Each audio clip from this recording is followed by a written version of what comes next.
సిరియాలో అల్ అసద్ పాలన అంతమైంది. 55 ఏళ్ల సుదీర్ఘ నిరంకుశ నాయకత్వం ముగిసింది.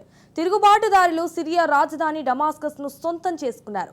అధ్యక్షుడు బషర్ అల్ అసద్ దేశం విడిచి పారిపోయాడు. అతడికి ఆశ్రయం ఇస్తున్నట్టు రష్యా తెలిపింది. అయితే సిరియాలో అసద్ అధికార పతనం ప్రభావం రష్యా అధ్యక్షుడు వ్లాదిమిర్ పుతిన్ కు భారీ ఎదురుదెబ్బగా ఉక్రెయిన్ చెప్తోంది. అసలు సిరియాతో రష్యాకు ఎలాంటి ప్రయోజనాలు ఉన్నాయి? రెండు చోట్ల ఒకేసారి పోరాటం చేయడంలో పుతిన్ విఫలమయ్యాడా? కరస్క్ తూర్పు ఉక్రెయిన్లో ఒకేసారి పోరాటం చేయడం మాస్కోకు కష్టమేనా? తాజా పరిణామాలతో ఉక్రెయిన్కు కలిగే లాభాలేంటి? Watch the story. Syria effect Vladimir పుతిన్పై పడుతుందా? సిరియాలోని 2 బేస్లను రష్యా ఖాళీ చేస్తోందా? కరస్క్లో ఉక్రెయిన్ దూకుడు పెంచుతోందా? పశ్చిమ ఆసియా దేశం సిరియాలో 5.5 దశాబ్దాల బాత్ పార్టీ పాలన ముగిసింది.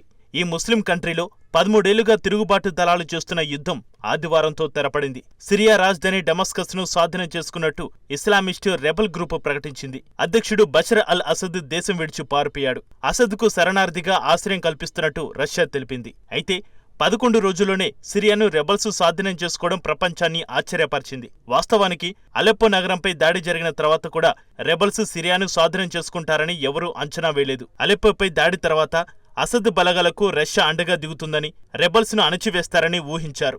ఈ సంఘర్షణలోకి అమెరికా, తుర్కియో, ఇజ్రాయెల్ ఎంట్రీ ఇస్తాయని భావించారు. అదే జరిగితే మళ్లీ పశ్చిమ ఆసియా యుద్ధ ఘంటికలు మోగిస్తుందన్న ఆందోళనలు వ్యక్తమయ్యాయి. కానీ సిరియాలో అనూహ్య పరిణామాలు చోటు చేసుకున్నాయి. శనివారం సాయంత్రమే డమాస్కస్ ను సొంతం చేసుకున్నట్టు రెబల్స్ ప్రకటించారు. డమాస్కస్ ను రెబల్స్ చుట్టుముట్టగానే అధ్యక్షుడు బషర్ అల్ అసద్ రహస్యంగా పారిపోయాడు. ఈ పరిణామాల నేపథ్యంలో ఉక్రెయిన్ విదేశాంగ మంత్రిత్వ శాఖ కీలక వ్యాఖ్యలు చేసింది.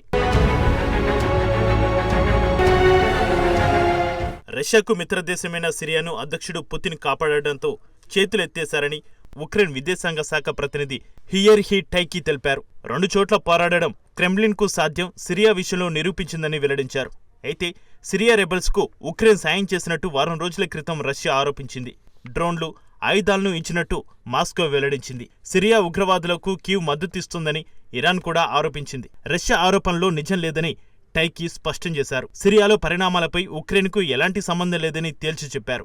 ఇరాన్, రష్యా ఆరోపణలను ఖండిస్తున్నామని, నిర్ణయాత్మకంగా తిరస్కరిస్తున్నామని టైకీ తెలిపాడు. అయితే సిరియాలో బషర్ అల్ అసద్ కు ఎందుకు రష్యా సహకరించలేదు అన్నదానికి ఉక్రెయిన్ సమాధానమిచ్చింది. యుద్ధంలో కీవ్ సేనల దాడికి మాస్కో తీవ్రంగా నష్టపోయిందని కీవ్ తెలిపింది. ఈ కారణంగానే మెజారిటీ బలగాలను, ఆయుధాలను సిరియాలో రష్యా మోహరించలేకపోయిందని అంచనా వేసింది. యుద్ధం నుంచి మాస్కో దృష్టి మరలిస్తే ఓటమి తప్పదని పుతిన్ కు బాగా తెలుసని ఉక్రెయిన్ చెబుతోంది. అందుకే సిరియాలో అసద్ పాలనకు ఎండ్ కార్డు పడిందని చెబుతోంది. కీవ్ చెబుతున్నది నిజమో కాదో తెలియదు. కానీ రష్యా, ఇరాన్ దేశాలు సంఘర్షణలతో సతమతమవుతున్నాయి. లెబనాన్ సాయుధ దళాలు, హిజ్బుల్లా పరిస్థితి కూడా దీనంగా ఉంది. ఈ 3 పరిణామాలను చూసే సిరియాలో రెబల్స్ మళ్లీ దాడులకు దిగినట్టు నివేదికలు వెలువడ్డాయి. అసలే ఉక్రెయిన్ కు లాంగ్ రేంజ్ మిస్సైళ్లతో దాడికి అమెరికా అధ్యక్షుడు బైడెన్ అనుమతి ఇచ్చాడు. ఈ తరుణంలో రష్యా వాయుసేనను సిరియాకు పంపించలేని పరిస్థితి నెలకొంది. ఒకప్పుడు వాగ్నర్ గ్రూప్ ను పంపిన పుతిన్ ఇప్పుడు ఆ అవకాశం కూడా లేకుండా పోయింది.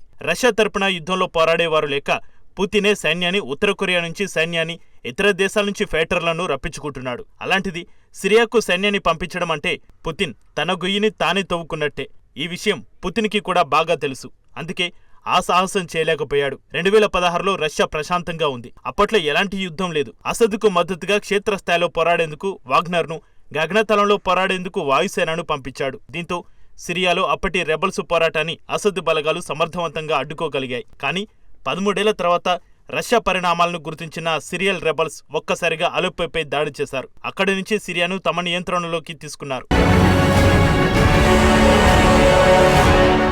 సిరియాలో పరిణామాలు అరబ్ దేశాలను ఆశ్చర్యపరిచింది. సిరియాలో రెబల్స్ విజృంభించడంతో మళ్లీ అస్థిరత ఏర్పడుతుందన్న భయాందోళనలు పెరిగాయి. నిజానికి ఉక్రెయిన్, లెబనాన్, గాజా యుద్ధాల కారణంగా తీవ్ర ఉద్రిక్త పరిస్థితులు పెరిగాయి. అసద్ బలహీనపడడానికి ఇజ్రాయెల్ యుద్ధం కూడా ఓ కారణం. లెబనాన్పై ఇజ్రాయెల్ యుద్ధానికి దిగడంతో సిరియా నుంచి హిజ్బుల్లా పూర్తిగా వైదొలిగింది. ముందు తమ సొంత అడ్డాను కాపాడుకోవాలని నిర్ణయించాయి. అయితే ఇజ్రాయెల్ దాడిలో హిజ్బుల్లా తుక్కుతుక్కైంది. ఎంతమంది హిజ్బుల్లా ఫైటర్లు చనిపోయారో కూడా తెలియడం లేదు. ఈ పరిణామాలను సిరియా రెబల్స్ నిశితంగా పరిశీలించారు. అనువైన సమయం చూసి సిరియాలోని రెబల్స్ అలెప్పోపై దాడి చేశారు. దీంతో అసద్ పాలనకు రక్షణ లేకుండా పోయింది. సిరియాలో రెబల్స్ విజయం, అసద్ పారిపోవడం పుతిన్కు ఎదురుదెబ్బేనని నిపుణులు విశ్లేషిస్తున్నారు. ఎందుకంటే తూర్పు మధ్యధర ప్రాంతంలోని రష్యా మిలిటరీ బేస్లకు ఇబ్బందులు తప్పవు. మధ్యధర తీరంలోని సిరియన్ పోర్టు సిటీ టార్టస్లో, హెమిమిమ్లో రష్యాకు మిలిటరీ స్థావరాలు ఉన్నాయి. ఈ రెండింటిని 49 సంవత్సరాలకు రష్యా లీజుకు తీసుకుంది. రష్యా అంటేనే రెబల్స్ బుసగొడుతున్నారు. ఇప్పుడు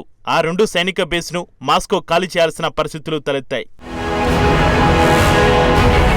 టార్టస్, హెమిమిస్ స్థావరాల ద్వారా అసద్కు మద్దతు ఇవ్వడంతో పాటు మధ్యధర సముద్రంలో తమ ఆధిపత్యాన్ని రష్యా కొనసాగించేది. ఈ ప్రాంతంలో అమెరికా ఆధిపత్యాన్ని రష్యా సవాల్ చేసేది. అయితే 2022 ఫిబ్రవరి 24న ఉక్రెయిన్పై అధ్యక్షుడు పుతిన్ యుద్ధానికి దిగారు. ఇప్పటివరకు జరిగిన ఉక్రెయిన్ యుద్ధంలో నవంబర్ అత్యంత దారుణమైన నెలగా బ్రిటన్ రక్షణ మంత్రిత్వ శాఖ అంచనా వేసింది. ఈ నెలలో రష్యా తరపున పోరాడుతున్న సైనికులు నిత్యం 1500 మంది మరణించి ఉండొచ్చు, లేదంటే గాయపడి ఉండొచ్చని యూకే అంచనా వేసింది. ఆగస్టులో ఉక్రెయిన్ సైన్యం రష్యాలోకి చొరబడింది.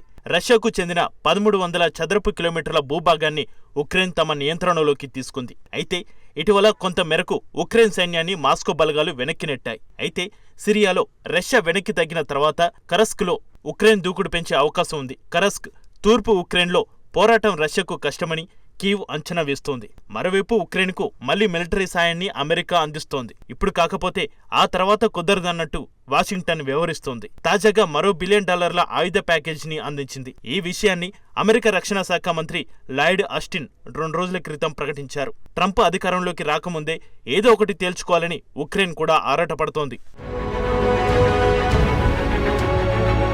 తాను బాధ్యతలు చేపట్టిన తొలి రోజే యుద్ధాన్ని ఆపేస్తానని ట్రంప్ చెప్పారు. తాజాగా ఉక్రెయిన్ యుద్ధాన్ని పిచ్చి పనిగా ట్రంప్ అభివర్ణించారు. ఈ పిచ్చి పనిని 2 దేశాలు ఆపాలని ట్రంప్ స్పష్టం చేశారు. తాజాగా మరో కీలక పరిణామం కూడా చోటు చేసుకుంది. 2019లో అగ్ని ప్రమాదానికి గురైన ఫ్రాన్స్లోని నోట్రేడామ్ కేథడ్రల్ చర్చి పునర్ప్రారంభోత్సవానికి ట్రంప్, జెలెన్స్కీ హాజరయ్యారు. ఇరువురు నాయకులతో కలిసి ఫ్రాన్స్ అధ్యక్షుడు సమావేశమయ్యారు. అనంతరం జెలెన్స్కీ మాట్లాడారు. న్యాయమైన మార్గంలో యుద్ధాన్ని ముగించేందుకు తాము సిద్ధంగా ఉన్నామని ఉక్రెయిన్ అధ్యక్షుడు స్పష్టం చేశారు. మాక్రాన్ సైతం ఇదే విషయం స్పష్టం చేశారు. ట్రంప్ మాత్రం యుద్ధాన్ని పిచ్చి పనిగా పేర్కొనడం విశేషం.